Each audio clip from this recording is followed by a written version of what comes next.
నమస్తే welcome to our channel. Nara Lokesh గారు తన సొంత నియోజకవర్గమైన మంగళగిరిలో మినీ దుబాయ్ని రెడీ చేయడానికి అడుగులు వేస్తున్నారు. ఏంటా మినీ దుబాయ్ అనుకుంటున్నారా? తెలుసుకునే ప్రయత్నం చేద్దాం. దీన్ని పూర్తిగా విశ్లేషించడానికి మనతో పాటుగా ఉన్నారు senior political analyst Appasani Rajesh గారు. వారిని అడిగి పూర్తి వివరాలు తెలుసుకుందాం. సార్ నమస్తే. సార్, ఎక్కడైతే ఓడిపోయానో అక్కడి నుంచే గెలిచి చూపిస్తానంటూ భారీ మెజారిటీతో గెలిచారు సార్ నారా లోకేష్ గారు. మరి ఆ మంగళగిరిలో ఆ ప్రాంత వాసులకైతే తీపి కబురు చెప్పినట్లుగా తెలుస్తోంది. అక్కడ 60 ఎకరాల్లో జెమ్స్ జ్యువెలరీ పార్కుని ఏర్పాటు చేయడం జరుగుతుంది. అదేవిధంగా అసలు దీంతో వచ్చే లాభాలు ఏంటి సార్? ఎంతమందికి లాభాలు చేకూరుతాయి? దీనిపై మీ అభిప్రాయం ఏంటి? నారా లోకేష్ గారు మంగళగిరి నుంచి నెగ్గిన తర్వాత వాస్తవంగా ఆయన మంగళగిరిలో 2019లో ఓటమి చెందిన నాటి నుంచే మరుసటి రోజు నుంచి ఆయన మంగళగిరి ప్రజలకు అంకితమై పనిచేయటం మొదలుపెట్టారు. మంగళగిరి ప్రజలే తమకు తాముగా ఎటువంటి వ్యక్తిని ఓడించి మనం ఎంత తప్పు చేశామని వాళ్ళు రియలైజ్ అయ్యే పరిస్థితులు నారా లోకేష్ తన పనితీరు ద్వారా ప్రజల మన్నన పొందగలిగాడు.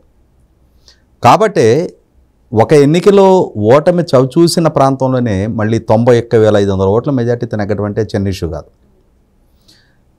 లోకేష్ మొట్టమొదట అసలు మంగళగిరి స్వరూపాన్ని అర్థం చేసుకున్నాడు.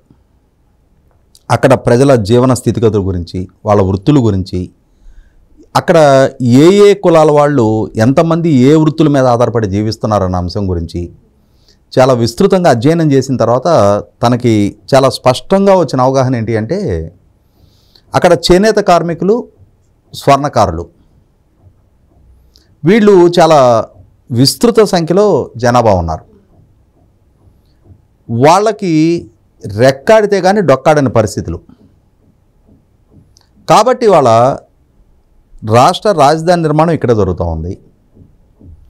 ఈ ప్రాంతంలో ఇక్కడ ఉన్న వృత్తి నైపుణ్యాల ప్రాతిపదికగా వీళ్ళకి ఉపాధి అవకాశాలు ఇక్కడే కల్పించిన పక్షంలో ఇవాళ ఏమవుతుందంటే, ప్రపంచం ఒక గుప్పెట్లోకి వచ్చినట్టుగా వాళ్ళ ప్రపంచ మార్కెట్ మొత్తం కూడా మనం ఇంట్లో కూర్చొని మన ఫోన్లో ఆర్డర్ చేస్తే ఎక్కడో ఉన్న వస్తువు కూడా మన ఇంటి డోర్ స్టెప్కి తెప్పించుకోగలుగుతున్నాం.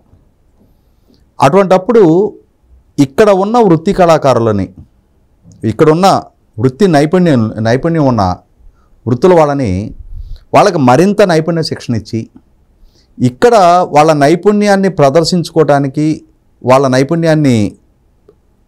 నైపుణ్యం ద్వారా ఉపాధి పొందడానికి ఆస్కారం కలిగించిన పక్షంలో వాళ్ళ జీవన ప్రమాణాలు మెరుగుపడతాయి కదా అని చెప్పని ఆలోచన చేసి దానికోసం గోల్డ్ స్మిత్ ఫెడరేషన్ ఒకటి ఏర్పాటు చేశారు.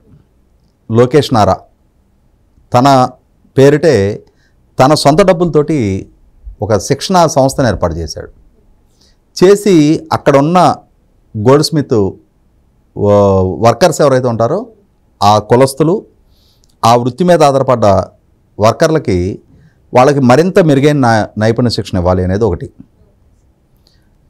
సైమల్టేనియస్గా అదే సందర్భంలో అక్కడున్న చేనేత కార్మికుల కోసం కూడా ఒక హ్యాండ్లూమ్ హబ్ ఏర్పాటు చేయాలి అని చెప్పని. మరీ ముఖ్యంగా ఇప్పుడు ఈ జెమ్స్ అండ్ జ్యువెలరీ పార్క్ ఎప్పుడూ ఉమ్మడి రాష్ట్రంలో చంద్రబాబు నాయుడు గారు ముఖ్యమంత్రిగా పనిచేసిన రోజుల్లో బంజారాహిల్స్ రోడ్ నెంబర్ 10లో జెమ్స్ అండ్ జ్యువెలరీ పార్క్ అని చెప్పని ఒక నిర్మాణం జరిగితే ఆ రోజుల్లో అదేదో కోర్టు వివాదాల్లో పడిపోయి ఆగిపోయింది. యాక్చువల్గా జెమ్స్ అండ్ జ్యువెలరీ పార్కా అని చెప్పని అందరూ నోళ్ళు వెలబెట్టారు. అటువంటిది వాళ్ళ ఆంధ్రప్రదేశ్ లాంటి గ్రామీణ ప్రాంత రాష్ట్రంలో, మంగళగిరి లాంటి ప్రాంతంలో 60 ఎకరాల్లో జెమ్స్ అండ్ జ్యువెలరీ పార్క్ ఏర్పాటు చేయాలని చెప్పని ప్రభుత్వ పరంగా ఒక నిర్ణయం తీసుకోవడం జరిగింది. ఈ పార్కును కూడా తన సొంత డబ్బులతోనే నిర్మిస్తున్నారన్నట్టుగా తెలుస్తుంది సార్. అసలు ఇలా చేయడం లేదు, పార్కు తన సొంత డబ్బులతో కాదు. ఇక్కడ జరుగుతున్నది ఏంటి అంటే, 60 ఎకరాల ప్రభుత్వం నుంచి భూమి సేకరిస్తూ ఉన్నారు.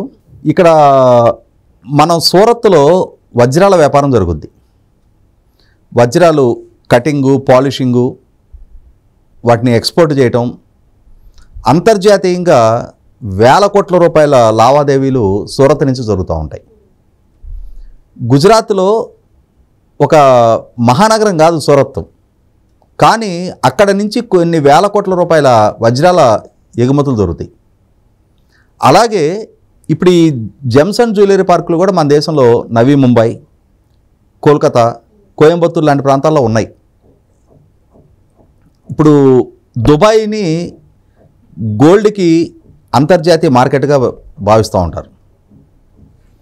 అటువంటి ఇంకొక మినీ దుబాయ్ని మంగళగిరిలో ఏర్పాటు చేయాలి అని చెప్పని నవీ ముంబై కన్నా కూడా మెరుగైన వసతులతో, అంటే ఒక 60 ఎకరాల్లో ఒక ఈ జెమ్సన్ జ్యువెలరీ పార్క్ ఏర్పాటు చేసి దాంట్లో 12,000 మంది స్థానికంగా నైపుణ్య శిక్షణ పొందిన వృత్తి కళాకారులు స్థానికంగా అందుబాటులో ఉన్నప్పుడు అడ్వాన్స్డ్ ఎక్విప్మెంట్తో, అడ్వాన్స్డ్ టెక్నాలజీతో దేశవ్యాప్తంగా ఉన్న నగల ఆభరణాల దుకాణదారులకి తయారు చేసి ఇచ్చేవటం, మార్కెటింగ్ చేయటం, ఎక్స్పోర్ట్ చేసే ఒక హబ్బుగా దాన్ని తీర్చిదిద్దాలి అని చెప్పని. దాంతో ఏమవుద్ది, వాళ్ళ మనం చెప్పుకుంటున్నాం కదా, ప్రెస్టీజియస్ నవీ ముంబై, కోల్కతా, కోయంబత్తూరులో సరసన మంగళగిరి కూడా చేరినట్టు అవుద్ది. అదే సందర్భంలో ఇప్పటి వరకు ఏదో ఒక నగల షాపులో పనివాళ్ళుగానో రోజుకు ఒక 500-1000 సంపాదించుకునే స్థాయి నుంచి ఇవాళ దేశీయంగా అంతర్జాతీయంగా పేరెనికి గల సంస్థలకు పనిచేయటం మొదలుపెట్టగానే ఆ పని అందిపుచ్చుకొని చేయటానికి కావాల్సిన పరిజ్ఞానాన్ని వీళ్ళకి నైపుణ్య శిక్షణ ద్వారా అందిస్తున్న నేపథ్యంలో అదే వ్యక్తి ఈ పార్కు రాకముందు రోజుకి 500, నెలకు ఒక 15,000, 20,000 సంపాదిస్తే దీని ద్వారా నెలకు ఒక 50,000, 60,000, ₹1,00,000 సంపాదించడానికి ఆస్కారం ఉంటుంది. అంటే ఆ విధమైన వెసులుబాటు తన నియోజకవర్గం, తనని ఎన్నుకున్న ప్రజలకు కల్పించడం అనేది. ముఖ్యంగా ఇవాళ కుల వృత్తులు మాయమైపోతున్నాయి. ఒకప్పుడు గ్రామాల్లో చాకలి, మంగలి ఇట్లాంటి కుల వృత్తులు ఉండేవి. మేదర, సాలి, కొమ్మరి, కంసాలి ఇట్లాంటి కుల వృత్తులు ఉండేవి. క్రమక్రమంగా ఏమైపోయిందంటే అందరూ పిల్లలను చదివించుకుంటూ ఉన్నారు. ఆ ఊర్లో ఒక పెద్ద రైతు వాళ్ళ పిల్లలను చదివించుకొని, లేదు అక్కడుండే టీచర్ గారు వాళ్ళ పిల్లలను చదివించుకొని వాళ్ళకి మెరుగైన జీవన ప్రమాణాలు దక్కిన తర్వాత, వాళ్ళని చూసి స్ఫూర్తి పొందిన తర్వాత మనం జీవితకాలం ఈ చాకరీ చేసుకుంటూనే ఉన్నాం కదా, మన పిల్లలు మనకన్నా మెరుగ్గా బతుకుతారు కదా అని చెప్పని వాళ్ళ అన్ని కులాలకు సంబంధించిన వృత్తుల మీద ఆధారపడి ఉన్నాళ్ళు కూడా వాళ్ళ పిల్లల్ని కుల వృత్తుల్లోకి రప్పించడానికి ఇష్టపడట్ల. వాళ్ళని చదివించి ఉద్యోగ అవకాశాల వైపు పంపిస్తూ ఉన్నారు. అదే సందర్భంలో ఇవాళ అదే గ్రామీణ ప్రాంతాల్లో కూడా కుల వృత్తులు చేసుకునే వాళ్ళకి డిమాండ్ వచ్చేసింది. టైలరింగ్ చేసేవాళ్ళు ఇవాళ కొంచెం మంచి ఎక్స్పర్టు, ఒంటి ఆదికి తగిన విధంగా బట్టలు కుడతారు అనుకున్న వాళ్ళు 1000 నుంచి 1300-1400 రూపాయలు డిమాండ్ చేస్తున్నారు. నాకు తెలిసి లేడీస్ టైలర్స్ ఉన్నారు, మినిమం 300 నుంచి 1000 ఛార్జ్ చేసేవాళ్ళు ఉన్నారు కొంచెం డిజైనర్ బ్లౌజెస్ కుట్టితే. అంటే వృత్తి నిపుణులకి డిమాండ్ ఉంది. ఎవరికి ఉంది డిమాండు?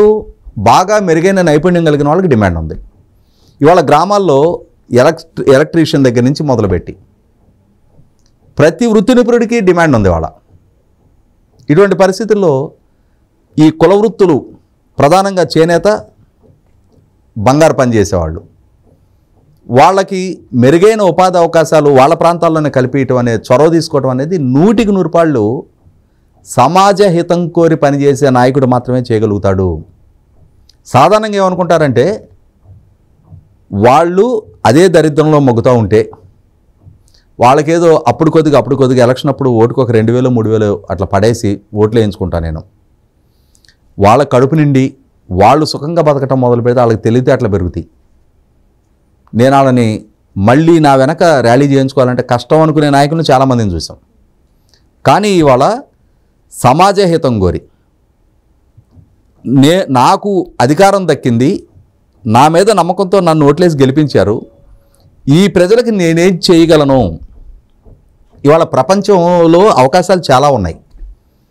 ఆ అవకాశాలను అందిపుచ్చుకొని నా ప్రాంతానికి తీసుకొచ్చి నన్ను ఎన్నుకున్న ప్రజలకు ఆ అవకాశాలు వాళ్ళ డోర్ స్టెప్కి తీసుకొచ్చి ఇక్కడే వాళ్లకున్న నైపుణ్యాన్ని ఉపయోగపెట్టుకునే అవకాశం కల్పిస్తే మరింత మెరుగ్గా బతుకుతారు కదా అని ఆలోచన చేయడం అనేది 100 రూపాయలు ఆహ్వానించదగ్గది.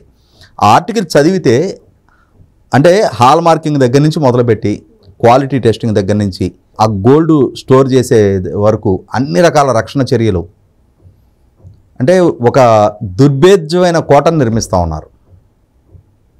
వేల మంది ఉపాధి పొందడానికి ఆస్కారం కలిగిస్తూ ఉన్నారు. వేల కోట్ల రూపాయల వ్యాపార అవకాశానికి మార్గం సుగమం చేస్తూ ఉన్నారు. ఇవాళ దేశవ్యాప్తంగా ఉన్న బంగారు వ్యాపారస్తులు మంగళగిరి గురించి చెప్పుకునే పరిస్థితులు, బ్రాండ్ మంగళగిరి, బ్రాండ్ అమరావతి. మీ జ్యువెలరీ ఎక్కడ చేయించుకుంటున్నారంటే మంగళగిరిలో. ఎక్కడ మంగళగిరి? అమరావతి. ఇది ఊహించని కొత్త కోణం. ఇప్పటివరకు ఐటీ ఎనేబుల్డ్ గురించి మాట్లాడుకుంటున్నాం మనం.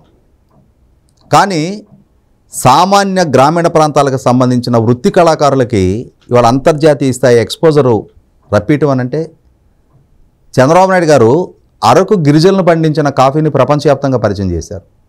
అలాగే ఆయన కడుపును పుట్టిన లోకేష్ గారు ఇవాళ తన నియోజకవర్గంలో ఉన్న వృత్తి కళాకారులకి, ఆ వృత్తులను నమ్ముకొని జీవిస్తున్న వాళ్ళకి అంతర్జాతీయ స్థాయి అవకాశాలని వాళ్ళ వాకిటి ముందుకు తీసుకొస్తూ ఉన్నారు.